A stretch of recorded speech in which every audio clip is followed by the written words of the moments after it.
The topic is variable electrovalency. What do we understand by electrovalency? Electrovalency हमने पिछली वाली class में पढ़ा था. When a bond is formed by transfer of electrons, then that is known as what? Electrovalency, right? And electrovalency of every element, that is going to be what? It is going to be the number of electrons in the outermost shell. That is what we had studied in the previous class. Okay. Then what is this new term which we are doing now? Variable electrovalency. Variable means different. There are many metals which show variable electrovalency. Like for example, if you are talking of transition metals, let's say we are talking of transition metals, and let's take the examples of few. Like if we are taking Fe2 positive and Fe3 positive. Then what are we saying? That iron is showing two different valencies. One is Fe2 positive and the other one that is Fe3 positive. Right? Similarly, we can also say that nickel shows Ni2 positive and Ni3 positive. Okay? Fe2 positive, that is known as the ferrous ion, and Fe3 positive, that is known as the ferric ion. So the smaller oxidation number, that is going to be Us, and the higher oxidation number, that is going to be Ik. Similarly, this is known as nickelous and this is known as nickel. Okay, so transition metals specifically, almost all of them show variable electrovalency. What can be the reason behind this? The reason is, the first reason, that is the instability of the core. What do we understand by the word core over here? Core means that when we have taken out or we have removed one electron from the valence shell, the residual configuration, that is known as core. Okay, so we are saying कि on removal of an electron from the metal, the residual configuration which is left behind, that is known as the core.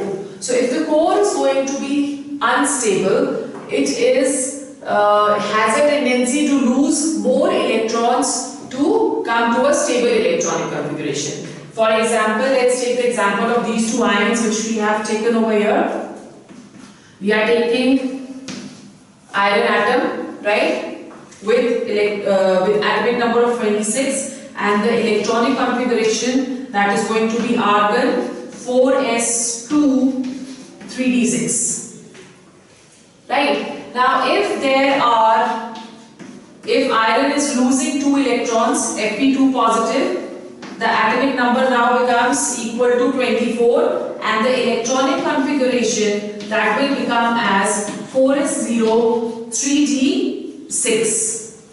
Right? Now we know that 3d6 is not a stable configuration, but 3d5 is going to be a stable configuration. So half filled and fully filled, they have extra stability. So in order to come to, this is known as an unstable core.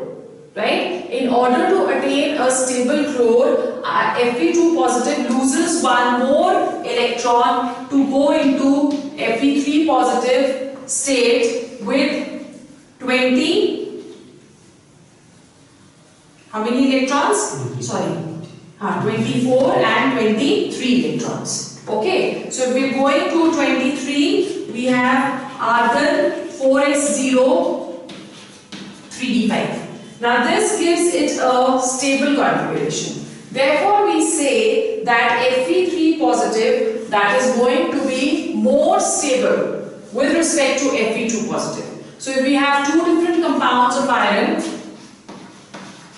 one is FeCl2 and the other one, that is FeCl3, then the stability of FeCl3, that is going to be greater than the stability of FeCl2. Is it clear? Similarly, if we want to see something else, let's take the example of nickel. Nickel has how many? 28. Atomic number of nickel, that is going to be 28. So electronic configuration is argon 4s2 3d8, right? Now if we look at the electronic configuration of Ni2 positive, this is going to be argon 4s0 3d8, right? Now in case of 3d8, we see that if we are looking at the orbital picture of 3d8, then we have 5 orbitals, and 3d8 means 1, 2, 3, 4, 5, 6, 7 and 8. There are 2 unpaired electrons over here. Then if we are going to Ni3 positive, the electronic configuration now becomes argon 4s0 3d7, right? So if we're looking at the orbital picture over here, so we have 1, 2, 3, 4, 5, 6 and 7. You can see 3 unpaired electrons. Therefore, in this case, Ni3 positive, that is going to be more reactive with respect to Ni2 positive, right? So the compounds of Ni2 positive are more stable as compared to compounds of Ni3 positive. So this is the reason which we give to variable oxidation states. Another reason which we can give, that is inert pair effect. Inert pair effect.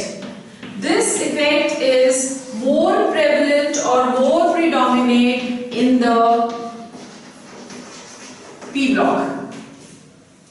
Okay, when we are going to the higher or the heavier metals or the heavier members of the p block, they show variable oxidation states due to inert pair effect. What is inert pair effect? Inert pair effect is the reluctance of s orbitals to participate in bonding.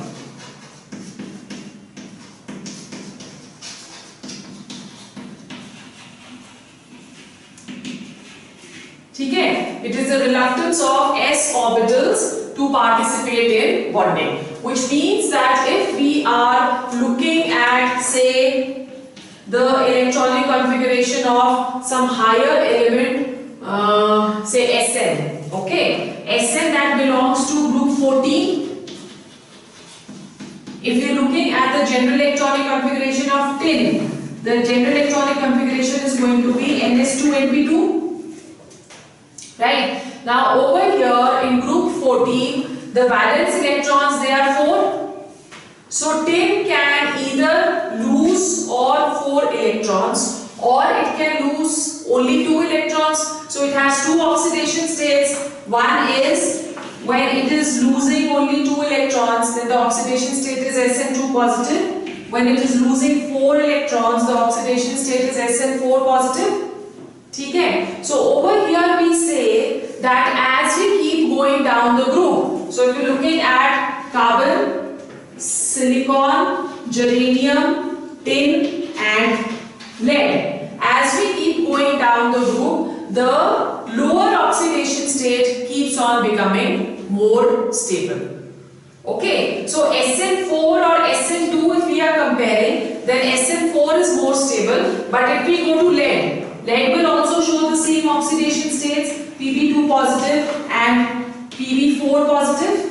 ठीक है? So यहाँ पे Pb2 positive is going to be more stable than Pb4 positive, but in this case Sn4 is more positive than Sn2 positive, right? So as we keep going down the group, due to higher penetration effect, the s electrons, they do not participate in bonding, as a result of which lead will only lose these 2 electrons to give us a stable configuration of Pb2 positive. Now these, we will also study further that these kind of variable oxidation states categorizes the p block into oxidizing and reducing agents.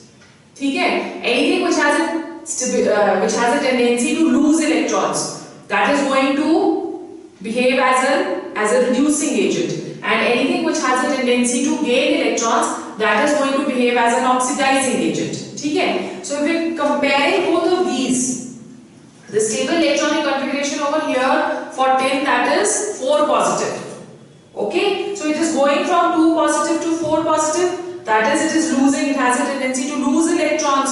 So all the compounds of tin in +4 oxidation state, they are going to become good reducing agents. ठीक है? Similarly, when we are talking of lead has a tendency to gain electrons because Pb2 positive is a stable oxidation state. So it is going to behave as a good oxidizing agent, right? When we do the we will do the S and P block, then we will study this in greater detail. But right now you should only know that inert pair effect is the reluctance of s orbitals to participate in bonding. Another example we can take is that of group 15.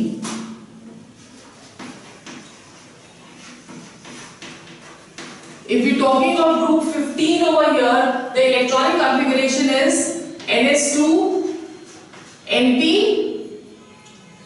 3, group 15, right? 5 valence electrons, but as we keep going down the group consists of nitrogen, phosphorus, arsenic, antimony and bismuth. So in case of bismuth, Bi3 positive state is going to be more stable than Bi5 positive, because it will give us a variable valency of 3 positive and 5 positive.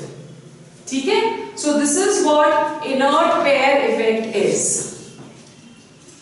Clear? Okay. फिर उसके बाद we go on to the second kind of bond today, that is known as the covalent bond. The second type of bond, that is known as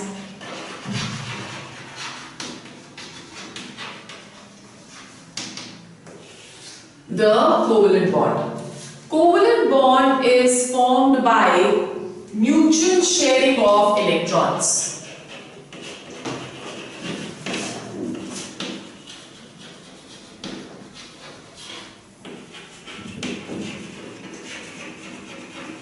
It is formed by mutual sharing of electrons, right? This covalent bond concept that was proposed by Lewis in the year 1916.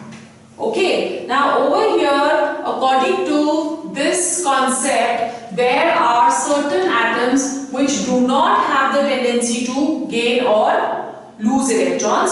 So rather than gaining or losing electrons, they tend to share the electrons. That is going to form a covalent bond, right? Now in this case, you need to remember that there is no charge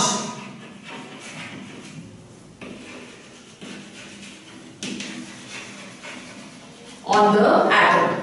Why? Because both the atoms are equally contributing towards the formation of a bond. So neither do they completely lose the electrons, nor do they completely gain the electrons. So that is why when we were studying the electrovalent bond, we studied that there is going to be positive charge if the atom is losing electron to form a cation, or there is going to be a negative charge if it is gaining electrons to form an anion. Nothing of this sort is going to happen over here, right? So if we are defining a covalent bond, what is a covalent bond? It is formed by mutual sharing of electrons contributed by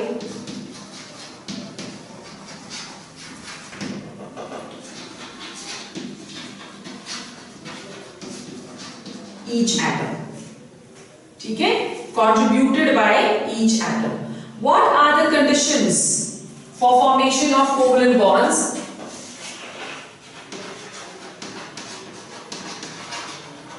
The first condition is similar electronegativity.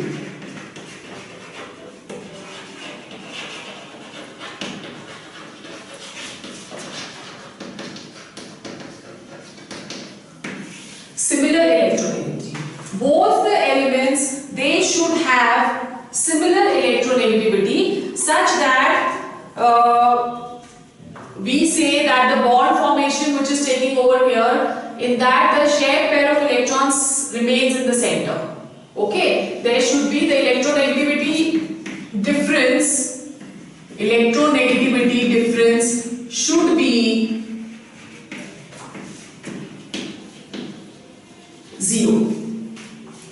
Okay, now such a bond which is formed due to 0 electronegativity difference between the both elements, that is known as a non-polar covalent bond, right? As in the case of hydrogen.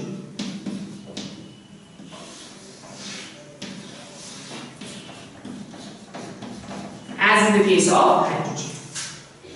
Right? Now over here, mostly the non-polar bond that is formed in between similar kind of atoms.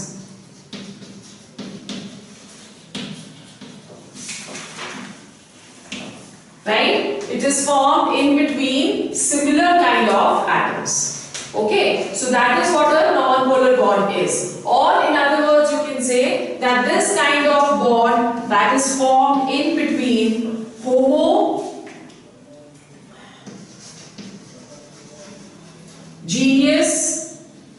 molecules, that is molecules having same kind of atoms. Yeah, homoatomic molecules also you can write down, homoatomic molecules. Right? Now we say the second reason is that we know that bond formation will take place in order to attain a stable octet rule. This we have already studied. In order to attain the nearest noble gas configuration, the atoms they get bound to each other. Now if there are atoms which are short of electrons,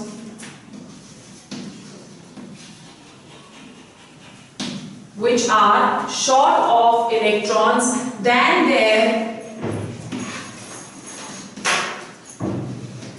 noble gas configuration,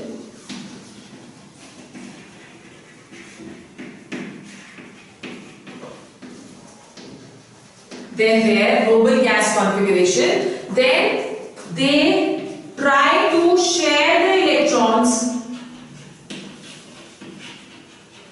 with other atoms to form a bond. So these are the two conditions for the formation of covalent bonds. Let's take a few examples. We have taken one oxygen. When only one electron pair is sharing over here, then this is known as a single bond represented by a single line. Okay? If you're looking at oxygen has 6 electrons in the outermost shell. So another oxygen will also have 6 electrons in the outermost shell. It needs 2 more electrons to complete its octet, right? So this oxygen is going to share the electrons of this one and here. So we can see that there is 2 electrons shared between both the oxygens, so this gives us a double bond, right? Similarly, if we're talking of nitrogen has 5 electrons.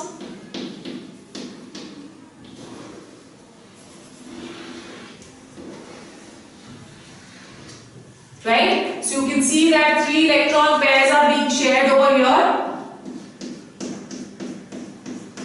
So nitrogen is giving us a triple bond. Okay. Now in case of oxygen, you can see that these 2 electrons they are participating in bonding, but both the pairs they are not participating in bonding. So the ones which are not participating in bonding, they can be written as this. They can be represented by dots. Okay. Similarly, when we are talking of nitrogen over here, we can see that these 2 electron pairs they are not participating in bonding, so they can also be represented by 2 dots. Okay. So there are 2 types of electron pairs which are present in a covalent bond. The one which are participating in bonding, they are known as bonded electrons. ठीक है? Whereas the other one which is not participating in bonding, they are known as lone pair of electrons. So you need to remember this because this terminology we will use again and again. ठीक है? So जो participate कर रहे हैं bonding में उनको हम बुला रहे हैं bonded electrons और जो participate नहीं कर रहे हैं उनको हम क्या बुला रहे हैं? They are known as lone pair of electrons. Right? So this is what covalent bond is. These structures which we have drawn over here, these are known as Lewis dot structures. We will do this section also in detail in the coming classes. Right? So let's go on to what do we understand by covalency. What do we understand by covalency? Covalency is the number of electrons contributed by an atom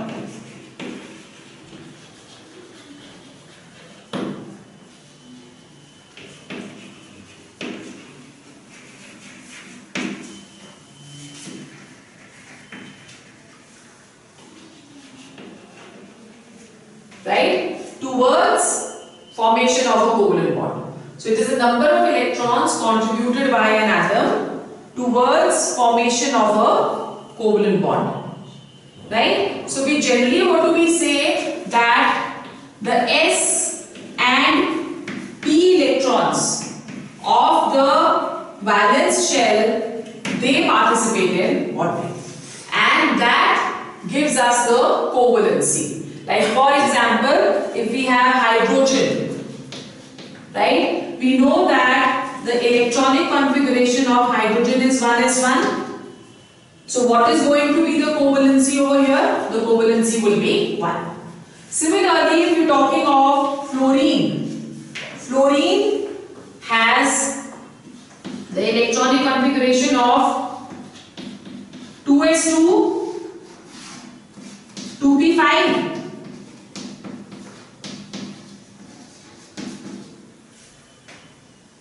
Okay, it has electronic configuration of 2s2, 2p5. Now over here you can see that these three orbitals, they have paired electrons. There is only one orbital which has one single unpaired electron. So this unpaired electron will only be shared. Hence the covalency over here also becomes 1. Right? The paired electrons, they do not participate in bonding. Only the unpaired electrons will participate in bonding. ठीक है? उसी तरह से we have oxygen, electronic configuration 2s2, 2p4. Right? So over here you can see that there are two unpaired electrons. Therefore, the covalency of oxygen, that is going to be 2. Right? So this is how we find out the covalency of the atoms. Right? Now, what are we saying over here is, if there are elements which have vacant d orbitals, they may have variable valencies. Right? If there are vacant d orbitals present,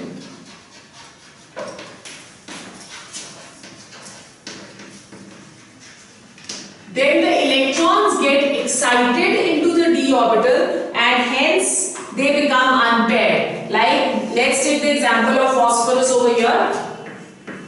Phosphorus, the electronic configuration is 3s, 2, 3p3, and it also has 5 vacant orbitals of 3d. ठीक है? अब ये क्या है? This is the ground state electronic configuration of phosphorus.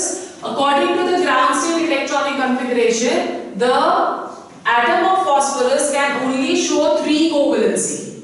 But it is seen that phosphorus shows a covalency of 5. That can be explained on the fact that phosphorus, before going into bonding, goes to an excited state in which one of the electron from S gets excited to 3d. such that the electronic configuration will now become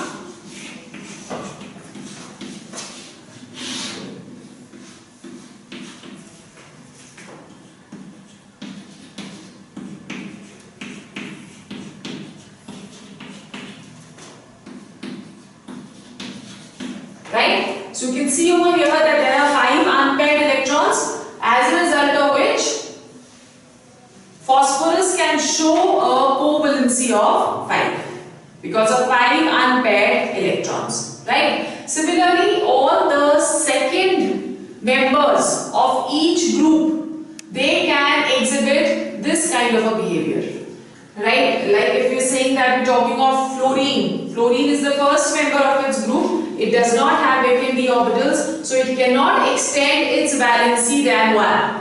But chlorine, due to presence of vacant d orbitals, let's take the molecule of chlorine over here. Chlorine, in the ground state, the electronic configuration is going to be 3s, 3p, and 3d.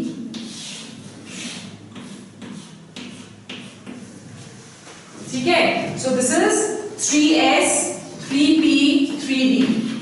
Here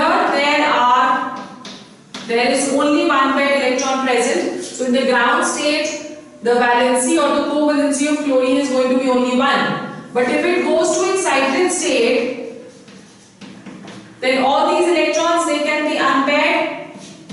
We have again 3s, we have 3p, and we have 3d.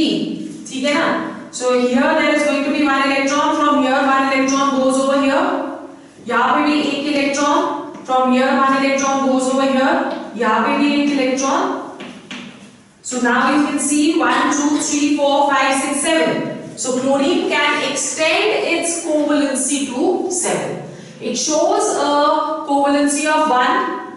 It shows that of 2, 3, 4, 5, 6 and 7. Right? For example, in the compound of Cl2O7, the oxidation state of chlorine is 7. Okay? Is it clear? So this is what covalency means.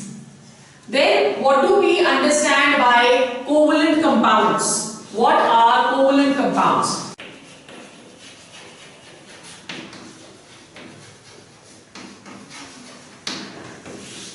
What are covalent compounds? Covalent compounds are those in which covalent bonds are present, right? And covalent bonds, they are formed by mutual sharing of electrons. Let's go on to the characteristics of covalent compounds. The first one, that is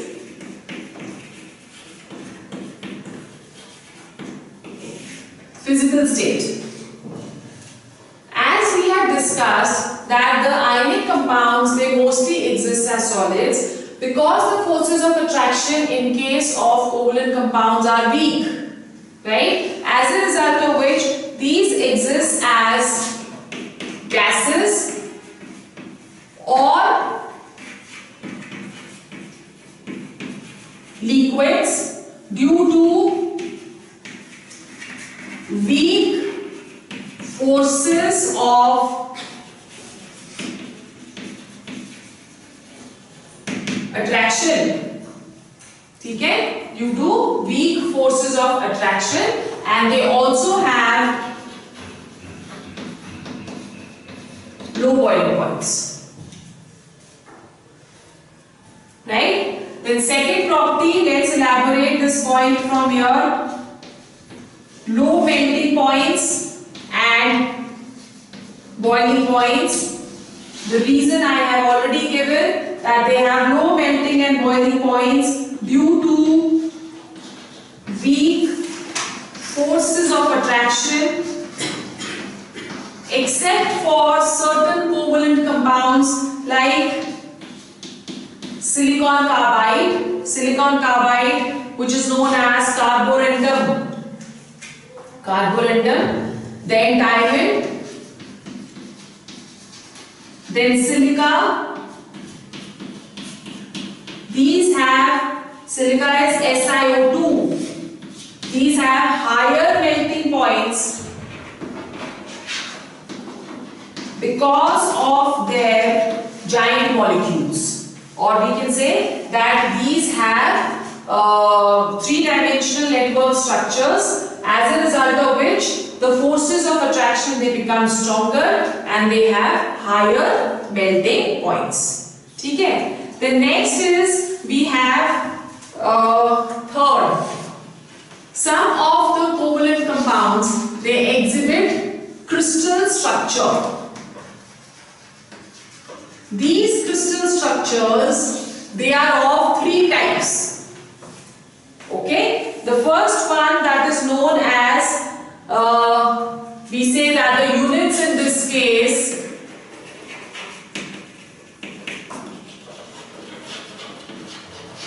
are molecules. First type of covalent crystal structure is in which the units, they are molecules, and the molecules, they are held together by weak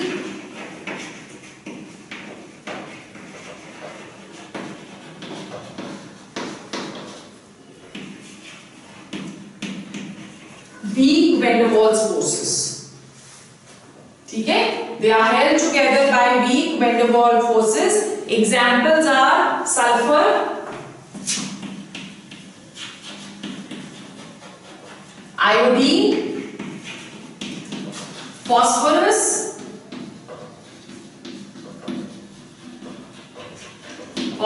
etc. These are few examples of the first type of crystal structures which are present. The second type crystals have lattice layers. In the second type of crystal structure, there are present lattice layers. Right? For example, graphite.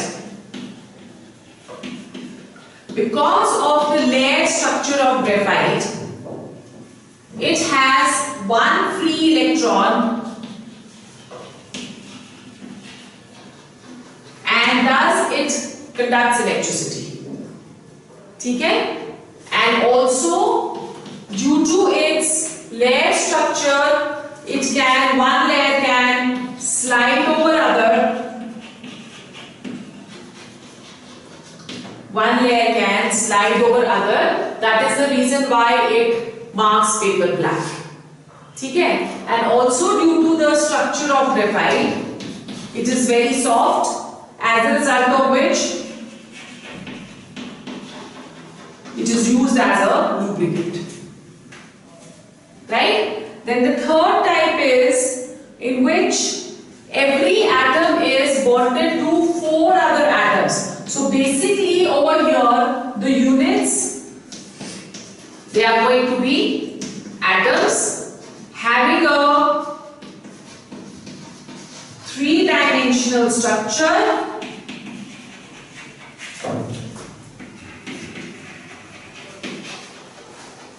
As for example, we can say diamond. Even for that matter, silicon carbide also is an example. Silicon carbide, aluminium nitride, right? So these crystals, they are going to be very hard. They are very hard and have high melting points. Very high melting points. Okay? So these are the 3 type of crystal structures which the covalent bonds have. Then the next we come to the next property, which is electrical conductivity. Electrical conductivity.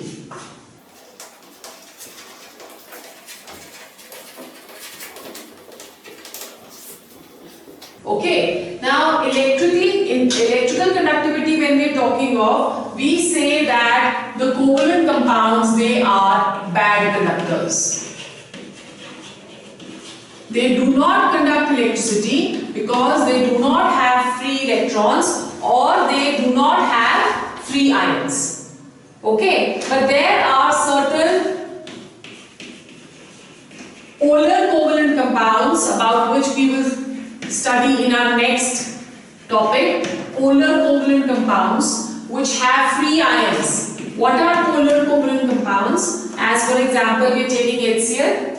Over here, chlorine is more electronegative than hydrogen. So it is going to attract the shared pair of electrons towards itself, which gives a slight negative charge to chlorine and slight positive charge to hydrogen. Right? So such compounds, although sharing of electrons is taking place over here, but still one of the electron or the electron pair that is attracted more towards the more electronegative atom, which gives it a slight negative charge. So such compounds, they can conduct electricity in the solution states. ठीक है? Clear हो गया? So these are electrical conductivity. Then fifth is solubility. These compounds are insoluble in water.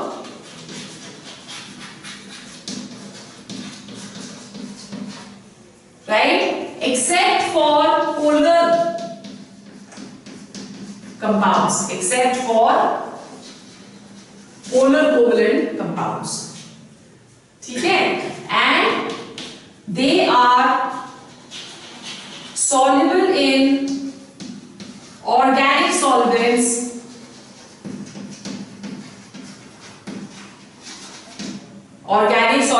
like ether, carbon tetrachloride, benzene, etc.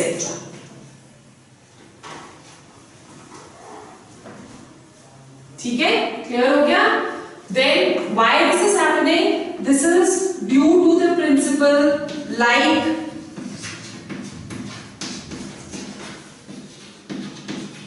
dissolves like. Due to the principle like dissolves like. ठीक है? Then sixth is that almost all covalent compounds, they undergo molecular reactions. ठीक है? They undergo molecular reactions. Because of these molecular reactions, the reactions of covalent compounds is very slow. Right? So the kinetics of these compounds, that is going to be slow. Then the next property is isomerism. We have already studied about this, that the covalent compounds, they are rigid and directional.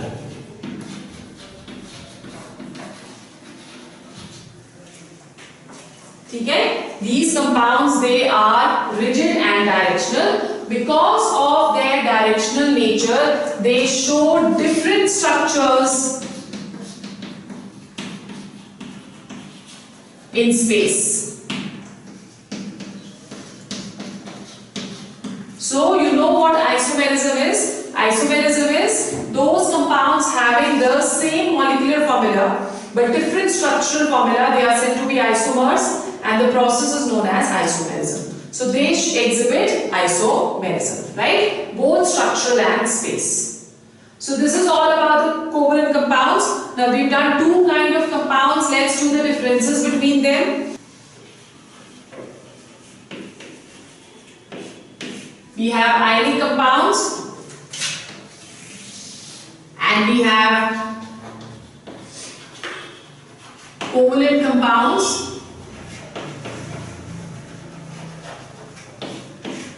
Ionic compounds and covalent compounds. The first difference is that the ionic compounds, they exist as crystalline solids at room temperature, right? Whereas covalent compounds, they exist as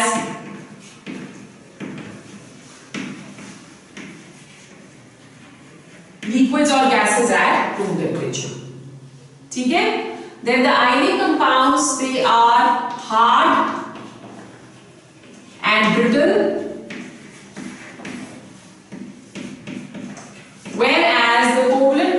compounds, they are soft and waxy, except for the large compounds like diamidinol, which examples we did just now. So otherwise these compounds, if they exist as solids, they are soft and waxy.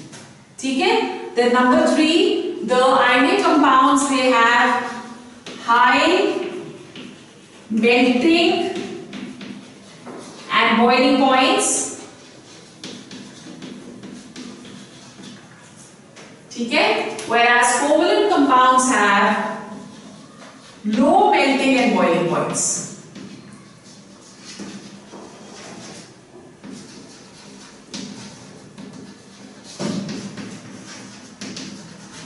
They have low melting and boiling points.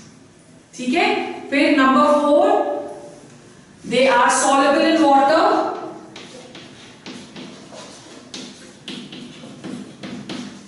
And these are soluble in organic solvents.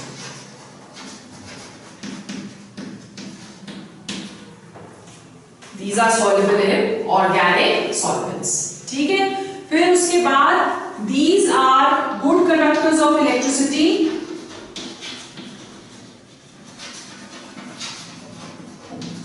In molten or aqueous state.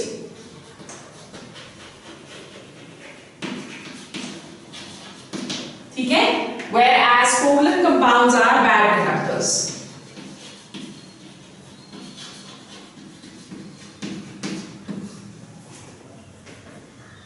ठीक है जी?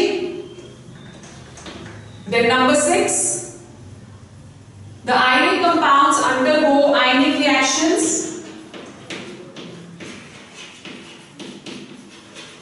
Whereas the covalent compounds undergo molecular reactions.